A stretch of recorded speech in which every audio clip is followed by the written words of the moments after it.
Communicators। नमस्कार, स्वागत है आप सभी का LPCPS के एक खास पॉडकास्ट शो में। आज हमारे साथ में जुड़ रहे हैं मिस्टर संदीप पांडे, जो इनोवेशन इंफ्राटेल के CEO हैं। आज हम उनसे जानेंगे कि कैसे पत्रकारिता के क्षेत्र में आप अपना करियर सुनहरे अक्षरों में लिख सकते हैं। तो सबसे पहले हम उन्हीं से बात करते हैं और जानते हैं इस विषय में और उनकी क्या राय है। संदीप जी, बहुत बहुत स्वागत है आपका हमारे इस पॉडकास्ट में। मेरा जो पहला सवाल है वो आपसे आपकी जर्नी को लेकर है। मुझे लग रहा है कि शायद लगभग 2 दशक से ज़्यादा हो रहा है आपको समय इस पूरी फील्ड में काम करते हुए और बहुत सारी विधाओं में। तो मैं आपके ही जुबानी ये जानना चाहता हूँ कि ये कैसे ये सफ़र शुरू हुआ बेसिकली, और कैसे इस सफ़र को आप देख रहे हैं। ठीक है, सबसे पहले मैं जो भी लोग इस वीडियो को देख रहे हैं उन सबको मैं प्रणाम करता हूं। और नीरज सर के बारे में मैं आपको बताना चाहता हूं कि जिस तरह से हमारी बातें चल रही थी और ये होना था, ये मात्र एक शुरुआत है। बहुत कुछ बड़ा और बहुत कुछ नया होने वाला है। इस बात पे आने से पहले मैं जो सवाल था नीरज सर का, बेसिकली नीरज सर मैं तमकुही एक जगह है कुशीनगर में, छोटे से गांव से हूँ मैं। और इंटरमीडिएट की पढ़ाई मैंने गांव के ही कॉलेज से किया। फिर मैंने सॉफ्टवेयर से इंजीनियरिंग किया। अच्छा, देखिए अब कैसे बदलाव होता है। ये सभी स्टूडेंट्स को भी देखना चाहिए कि लाइफ में चेंज कैसे आता है। जी हाँ। ट्रेनर के तौर पे भी मैंने काम किया। आज भी ट्रेनिंग में देता हूँ बच्चों को। उसका मैं कुछ लेता नहीं, सेमिनार कर देता हूँ, चीजें कर देता हूँ। 2016 में मेरे एक जानने वाले हैं, वो सर्वे करते थे। अच्छा, सर्वे का मतलब ये होता है कि जैसे आप किसी असेंबली से चुनाव लड़ने जा रहे हैं, ठीक है, तो उसका एक ग्राउंड सर्वे होता था। अभी तो डिजिटली हो गया सब कुछ, तो वो चीज नहीं रही। तो उसमें वो बूथ पे लिखते थे कि आप एक क्वेश्चन ना मतलब जैसे होता है ना, आप कौन प्रभावशाली है, किस कास्ट के कितने लोग हैं। तो मैंने देखा वो इतना प्रिंट आउट मतलब निकालते थे और पूरा उसकी बाइंडिंग सब। तो मैंने कहा इसका वो क्यों नहीं बनवा लेते, मतलब मैं अपने टीम से एक सॉफ्टवेयर बनवा देता हूँ, मैं खुद उसको देख लूंगा। तो वहां से एक एंट्री होती है। अच्छा, मतलब इसमें इस फील्ड में, मतलब ये जो आज में innovation Infratel Noida based company है, इलेक्शन कैंपेन और डिजिटल मार्केटिंग, ये सारा पूरा वर्क है उसका CEO हूँ। हाँ जी। तो ये इस फील्ड में एंट्री हमारी यहाँ से होती है, मतलब 2016 से। 2016 के बाद ये कुछ ऐसा बदला माहौल कि आज आप ऐसे कह सकते हैं कि बहुत सारे असेंबली में जो मीडिया कवरेज होती है उसको गवर्न करना, क्लाइंट के इंटरव्यूज को लीड करना, स्ट्रेटजी बनाना, उसमें टीम को एंगेज करना, मतलब ये पूरा प्रोसेस अब मैं एक तरह से आप कह सकते हैं कि अब मैं आपके फील्ड का हो गया हूँ पूरी तरीके से। मतलब आपने शुरुआत सॉफ्टवेयर से की, पर टेक्नोलॉजी को आपने मीडिया में एक तरीके से समाहित कर दिया। बिल्कुल, उसका जो पूरा तकनीक कितना इम्पोर्टेंट है, उस चीज को मैंने फील कर दिया। जो जिसको कहते हैं ना कि एक सब्जेक्ट के तौर पे हम लोग कन्वर्जेंस पढ़ते हैं, उसको आप सीधे तौर पे इसमें कर रहे हैं। जैसे कि सर अभी आपने अपनी बातचीत में बताया कि चीजें जब बदल रही थी और आप चूंकि सॉफ्टवेयर फील्ड से आए थे और आपने उसमें देखा और आपको लगा कि ये पेपरलेस की तरफ हम जा सकते हैं या फिर डिजिटली हम ये कर सकते हैं। तो सर वो जो सवाल है मेरा इसी बात से ही जुड़ा हुआ है कि 1 दशक से ज्यादा आपको समय इस चीज को हो गया है। तो क्या कुछ आपने परिवर्तन देखा है मीडिया के स्तर पर, कि मीडिया के जो प्रारूप हैं वो कैसे बदल रहे हैं, और साथ ही साथ में सिर्फ और सिर्फ चुनावी प्रक्रिया नहीं, इसके अतिरिक्त भी जो मीडिया से रिलेटेड जो काम है वो कैसे बदले हैं? नहीं, आज के डेट में मैं एक तो आपके लिए शुभकामना जैसा है ये, क्योंकि जिस तरीके से ट्रांसफॉर्म हुआ है, सबसे ज्यादा प्रभावकारी अगर कोई फील्ड है, या यूं कह लें कि एक टाइम था, मतलब अगर आप 10-12 साल 15 साल पीछे जाएं तो लोग बीटेक करने जाते थे तो CSIT जो है उनका प्रेफरेंस होता था, मतलब कंप्यूटर साइंस, आईटी। आज मैं आज का भविष्य आज ही आपको बता रहा हूँ कि आज जो LPCPS का जो ये वाला विंग है, ये बहुत मजबूत होने वाला है। इसका कारण है, आप चाहे आप बात कर लो प्रोडक्ट प्रमोशन की, चाहे आप बात कर लो पर्सनालिटी प्रमोशन की, ठीक है, चाहे आप बात कर लो एंकर की, चाहे आप बात कर लो कंटेंट की, पूरा का पूरा सिस्टम मोबाइल पे आ गया है। बिल्कुल, देख रहे हैं आप? बिल्कुल बिल्कुल। और यहाँ पे एक अच्छे एडिटर की जरूरत पड़ती है, वो आप दे रहे हैं। एक अच्छे कंटेंट राइटर की जरूरत पड़ती है, वो आप दे रहे हैं, ठीक है। एक अच्छे जो सूट करें, जिनको लाइट की समझ हो, चीजों की वो चीजें समझ तो वो भी आप दे रहे हैं। इवन आज के डेट में एजुकेशन का भी जो एक बड़ा बूम शिफ्ट हो रहा है, मैं आपको बताऊं नीरज सर, मतलब एक नई बिजनेस शुरू हुई है जिसमें वो लोग एप्लीकेशन दे रहे हैं और ऑनलाइन जो टीचिंग का कॉन्सेप्ट है वो आ चुका है। हाँ। तो वहाँ पे भी फिर प्रेजेंटेशन की बात आती है, तो जो वो प्रेजेंटेशन बना रहा है वो भी आप दे रहे हैं। तो मींस ऐसा लग रहा है कि इंडस्ट्री को जरूरत है हमारी आज के जो टाइम पे। आज से आप ही का दौर शुरू है, जो बदलाव है वो इसी तरफ है।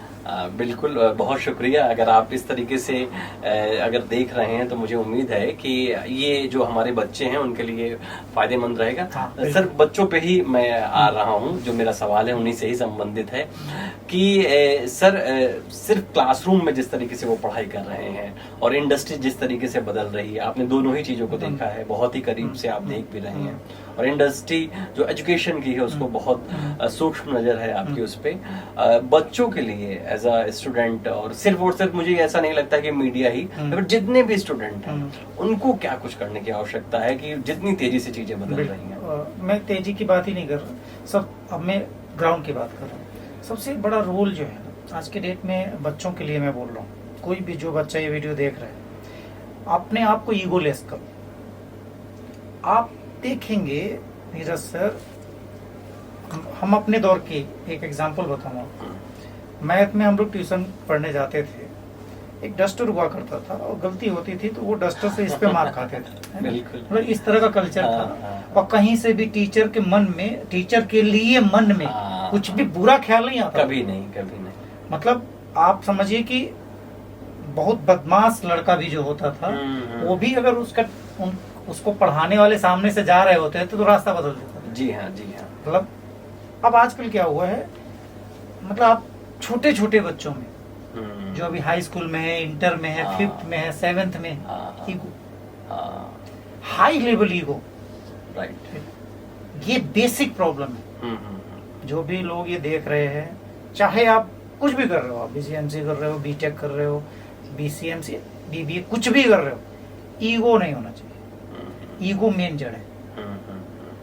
तो जब भी आप के अंदर ईगो होगा तो नॉलेज पुट नहीं होगा। तो पेट भरा हुआ है, बिल्कुल, आप खाना खिलाओ, नहीं खाना, भरा हुआ, ईगो है, डिसिप्लिन नहीं है। जी हाँ। उनको लगता है कि मुझे बाउंड किया जा रहा है, जबकि मैं आपको बताना चाहता हूं कि ये जो टाइम होता है, यही टाइम आपके संभालने का होता है। इस पे जगजीत सिंह ने बहुत अच्छा एक गाना भी है उनका, कि मोड़ होता है जवानी का संभलने के लिए, लोग इसी मोड़ पर आके फिसलते क्यों। बिल्कुल सही कहा। ये लाइन बिल्कुल फिट बैठती है जी, कि जिस वक्त आपको सबसे ज्यादा ईगोलेस होना चाहिए, जिस वक्त आपको टीचर के इर्द गिर्द रहना चाहिए, डिसिप्लिन होने चाहिए, आपको जिस वक्त एक लव वाली भूमिका में होना चाहिए, तो ये सारा टाइम आप इसमें ना होके आप इसके अपोजिट जाते हैं। जी हाँ, सही कह रहे हैं आप। न्यूज में पढ़िए, टीचर पे FIR, अभी कल या परसों ही एक है कि किसी मतलब कि हमला कर दिया है, जानलेवा हमला कर रहा है, और वो बच्चे कोई बहुत बड़ी क्लास के नहीं है, वो 10वीं या 11वीं के बच्चे हैं, जिनके अंदर इतना गुस्सा, क्रोध, ये सारे के सारे आ रहा है कि, और वो इस तरह की घटना। तो पहला तो ये हो गया, ईगो लेस कर दीजिए। दूसरा जो सबसे इम्पोर्टेंट पार्ट है, जैसे अभी सामने ये सब कुछ ये बच्चे लोग ही कर रहे हैं, ये कुछ संख्या लिमिटेड हो गई है। हाँ जी। आप मतलब इस बात को ध्यान से देखेंगे तो अगर क्लास में 60 बच्चे हैं तो 5-7 की संख्या, मतलब आप मतलब 100 में से 10, तो 10% तो ठीक है। वो माँ बाप का संस्कार और चीजें बैलेंस, आपके पास तो मतलब आप एक दौर से देख रहे हैं तो इस तरह की संख्या आती होगी। तो एक वो बच्चे होते हैं जो जिनका कॉन्सेप्ट क्लियर हो गया, लेकिन ये मात्र 10% है। बिल्कुल बिल्कुल। 90% अपोजिट साइड है, एब्सोल्युटली राइट, जो सीख नहीं रहे हैं। हाँ। तो एक तो पहला होगा ईगो, दूसरा एटीट्यूड पे पॉजिटिव होना चाहिए,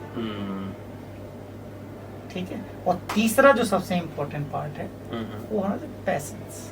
अच्छा, धैर्य, उसकी बहुत जरूरत है। जैसे मैं आजकल बच्चों को देखता हूँ, जैसे वो कहीं जुड़ते हैं, हम लोग क्या था, हम लोग लर्न करने के लिए जुड़ते थे। आपको मैं अपने एक एग्जांपल दूं तो LPCPS के ही MD हैं सुशील सर। मैं सिर्फ यहाँ गोमती नगर रहता हूँ, पारा में सिर्फ इसलिए उनके पास जब भी उनको समय मिलता है फोन करके जाता हूँ, सिर्फ सीखने के लिए। जी हाँ। बाकी कोई और मेरे अंदर वो नहीं होता कि सर से, मतलब कि सर के साथ मैं जब बैठता हूँ आधा 1 घंटा तो बहुत कुछ सीखने को मिलता है। जी हाँ। ये ओरिएंटेशन होना चाहिए, आजकल बच्चों में नहीं है। इसकी बहुत कमी है। कहीं वो इंटर्नशिप वगैरह के लिए जाते हैं तो बहुत जल्दी ऐसा ये रहता है कि समय को मतलब तुरंत उससे झगड़ा कर लेंगे। बिल्कुल, 2000 नहीं दिए तुम, है ना। आप समझ रहे हैं मेरी बात। मतलब सीखने के बजाय वो दूसरे फ्रेम में आ जाता है कि मुझे नीचा दिखाया जा रहा है, मुझे पानी लाने को कह दिया जाता है ना, ऐसा कौन सा प्लेसमेंट करा दिए आप। जी जी जी, वो इंडस्ट्री के जो अगर रूल्स रेगुलेशन में उनको बाउंडेशन लगने लगती है कि ऐसा क्यों कर दे रहे हैं, ऐसा क्यों कर रहे हैं, टाइम जो आवर्स है उनको लेके उनकी शिकायतें। एक्चुअली उसका जो जड़ है, जो हमारा अभी कन्वर्जन का अगला फेज है, वो है वर्कशॉप। अच्छा, ठीक है जी हाँ। वर्कशॉप जो है वो बहुत इम्पोर्टेंट होता है।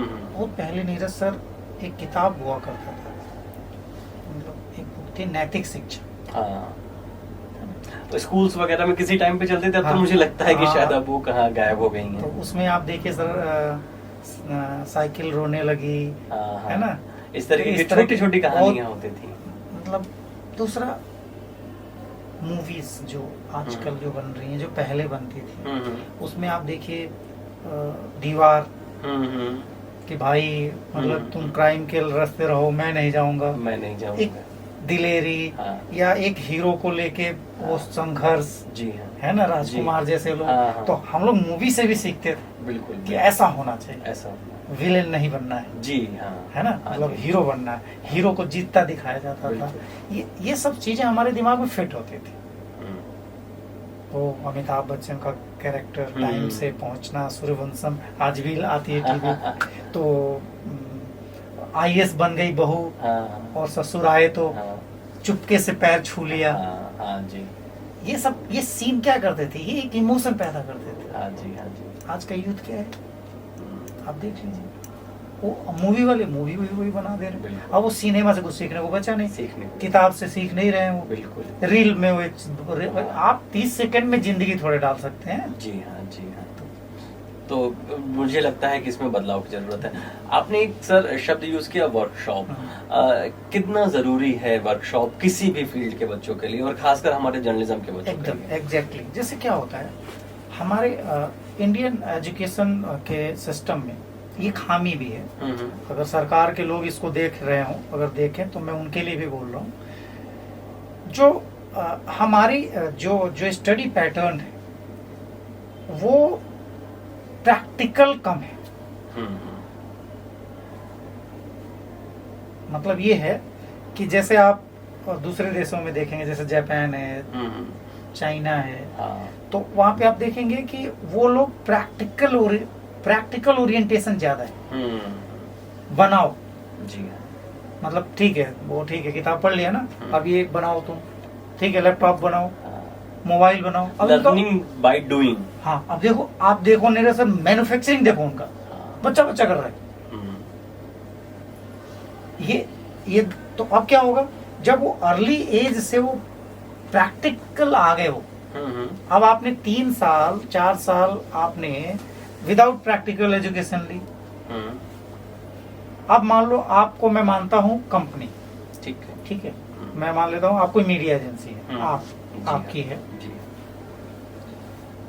मैं किसी यूनिवर्सिटी का हूँ, और ये जो हमारे प्यारे से लोग शूटिंग कर रहे हैं ये हमारे स्टूडेंट हैं, ठीक है। अभी क्या हुआ, मैंने इनको भेजा आपके पास,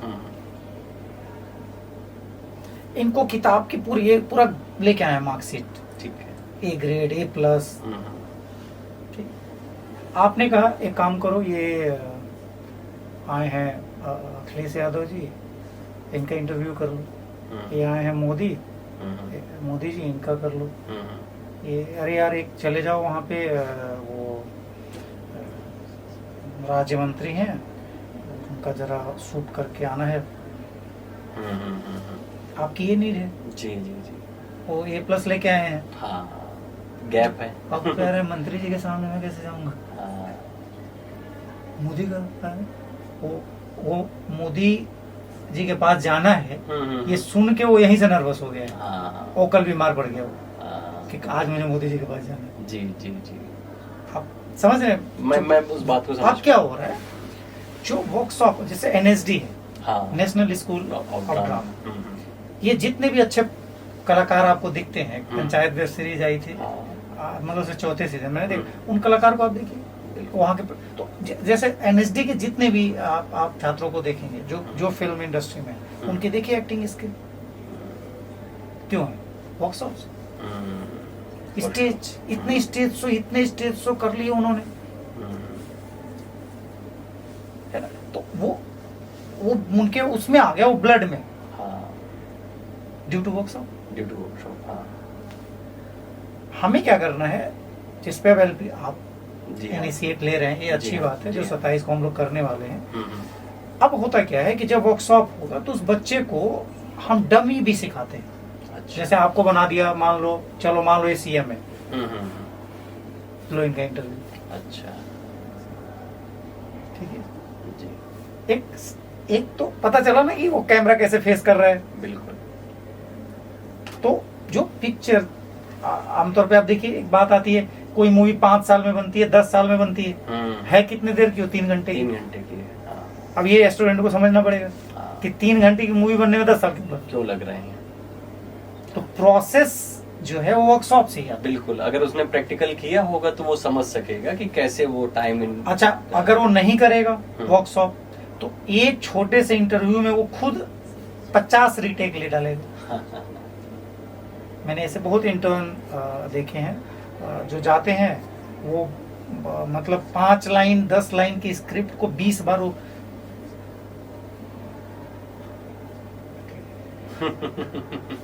रट लिया, उसके बाद भी मतलब युवा बोलने में वाई बोल रहे हैं कम से कम 10 बार। अरे क्योंकि उन्होंने प्रैक्टिस नहीं की है पहले, या फिर ना ही वर्कशॉप एजुकेशन। जैसे मान लीजिए 4th 5th सेमेस्टर तक आते आते बच्चे को, मतलब 5th से तो वर्कशॉप शुरू कर देना चाहिए। अच्छा, प्रैक्टिकल, बिल्कुल जी। क्योंकि इंडस्ट्री को आप की जो डिग्री है वो है, ठीक है, चलो डिग्री आप लेके आए, लेकिन ये बिल्कुल प्रैक्टिकल इंडस्ट्री है, बिल्कुल। ये पर्दे पे जाने वाली बात है। ये ऐसा नहीं है कि बंद कमरे में बैठ के कुछ कर रहे हो तुम। सही। इसमें कोई कॉपी पेस्ट नहीं है, सामने कैमरा और तुम हो। सही कह रहे हैं आप कि इसमें हमें अगर जो कुछ भी हम सीख रहे हैं उसको अगर हम करके नहीं कर पा रहे हैं तो इसका कोई मतलब नहीं है। तो सर मेरा अंतिम सवाल के तौर पे जब हम बढ़ रहे हैं तो हम यही आपसे जानना चाह रहे हैं, तो ऐसी कौन सी वर्कशॉप है जो आप हमारे LPCPS के बच्चों के लिए जो कुछ प्लान कर रहे हैं, उसकी क्या कुछ रूपरेखा है और उसमें क्या कुछ हो सकता है? सबसे पहले तो मैं ये जो आपने मुझे जो LPCPS का जो सेटअप दिखाया, तो मैं निश्चित तौर पे कह सकता हूँ, मैंने और भी कॉलेजेस में यहाँ सेमिनार किए हैं। LPCPS के पास जो इंफ्रा है, जो संसाधन है प्रैक्टिकल के लिए, जाहिर सी बात है, अगर आपके पास चीजें होंगी नहीं तो बनाएंगे कैसे? बहुत अच्छे कुक हैं आप, तो आलू तो खरीद के ही आएगा ना, वो तो ऐसा ही नहीं घर में है वो। तो जितनी चीजें LPCPS ने दी हुई है, जितना चाहिए एक इस फील्ड में हर इस फील्ड की तो हर जगह जरूरत है। हाँ। वो है यहाँ पे। अच्छा। मतलब मैंने देखा और ये पाया कि सब कुछ है यहाँ पे। आपके रेडियो तक के चैनल हैं। जी हाँ, रेडियो चैनल है। यहाँ तक कि आप पब्लिकेशन भी है, आपने दिखाया मुझे। टीवी स्टूडियो, टीवी स्टूडियो है। मतलब इतना ब्रॉड इंफ्रा लखनऊ में तो मैंने किसी के यहाँ नहीं देखा। ठीक है, तो एक तो ये आपके लिए पॉजिटिव है जी, कि जब इतनी बड़ी चीज है, इतनी सारी चीजें अवेलेबल हैं, अब हमें सिर्फ बनाना है। हाँ। तो इस वर्कशॉप का जो मेन थीम है कि हमें ऐसे बच्चों को आगे लाना है, ऐसे मतलब ट्रेन तो हम सबको करना चाहेंगे, उसमें बेसिक चीजें सिखाएंगे कि क्या क्या जरूरत है।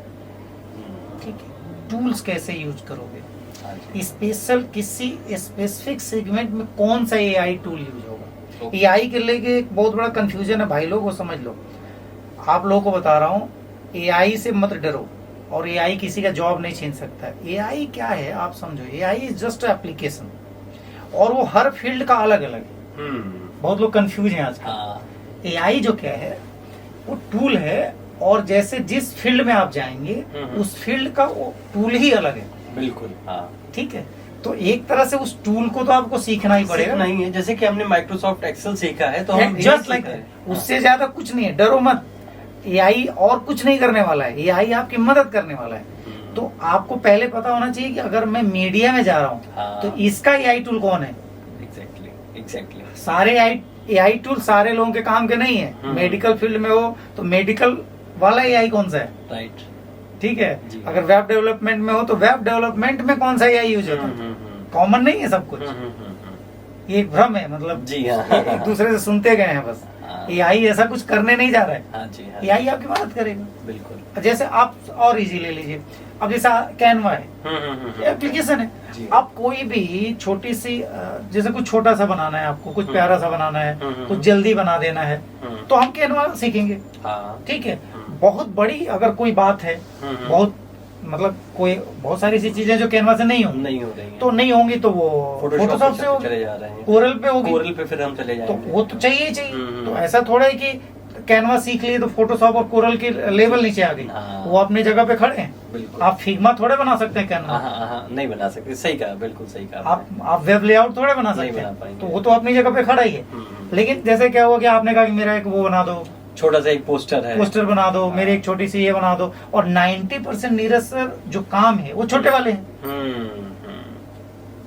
90% हर फील्ड में। जी हाँ, 90% जो काम है वो छोटे छोटे हैं। जी हाँ, तो आप आपका सेट हो जाएगा। तो इस वर्कशॉप में हम कैनवा जैसे टूल पे बात करेंगे। अच्छा। इस वर्कशॉप में हम मोबाइल जो एडिटर हैं, जिनसे हम जल्दी एडिटिंग कर सकते हैं, उनके ऊपर बात करेंगे। उनको फील्ड में भेजेंगे, जैसे रियल एक्सपोजर के लिए। ठीक है, कोई मीडिया चैनल है या कोई यूट्यूब चैनल है, उसमें बोलेंगे जाके काम करो। 2 ही घंटे जाओ, 1 घंटे जाओ, तो हो गया ना प्रैक्टिकल। तो फिर वहाँ के लिए फेमिलियर हो गए हो, नर्वसनेस खत्म हो गई। तो वर्कशॉप बहुत इम्पोर्टेंट है। बिल्कुल। और वर्कशॉप सिर्फ इसमें नहीं, ये तो बिल्कुल प्रैक्टिकल फील्ड है, यहाँ तो चाहिए ही चाहिए। मैं तो बोलता हूँ वर्कशॉप हर फील्ड के लिए इम्पोर्टेंट है। जी हाँ, जी। इसीलिए IIT के जो कैंपस होते हैं नीरज सर, उनके यहाँ ये जो सिलेक्शन, इसीलिए बड़ी कंपनियां वहाँ जाती है कि वहाँ होता यही है। वो दिन भर बना रहे हैं कुछ, है ना, वो कुछ नया कर रहे हैं, कुछ कर रहे हैं। तो हमारा जो वर्कशॉप है उसका मेन एम है, अभी मैं उस बात को नहीं ओपन करने जा रहा हूँ क्योंकि वो 27 को ही लोगों को दिखे। तो उसमें क्रिएटिविटी एक बड़ा पॉइंट पार्ट रहेगा हमारा। क्योंकि बुक तो सब पढ़ रहे हैं ना, बिल्कुल, और उतना तो सब पढ़ रहे हैं, तो उनसे अलग क्या। जी हाँ, जी। तो वो अलग चीज हम देंगे। मुझे उम्मीद है कि हम उसमें बहुत कुछ सीख पाएंगे। संदीप सर, आपने हमें अपना समय दिया, बहुत बहुत शुक्रिया। और मैं ये पूरी उम्मीद करता हूँ कि आगामी जो हमारी वर्कशॉप होगी उसमें हम संदीप सर के साथ में और भी बहुत सारे ऐसी चीजें हैं जो आपके करियर के लिए, आपके ग्रोथ के लिए बहुत जरूरी हैं, उन पे आप कुछ सीख सकेंगे।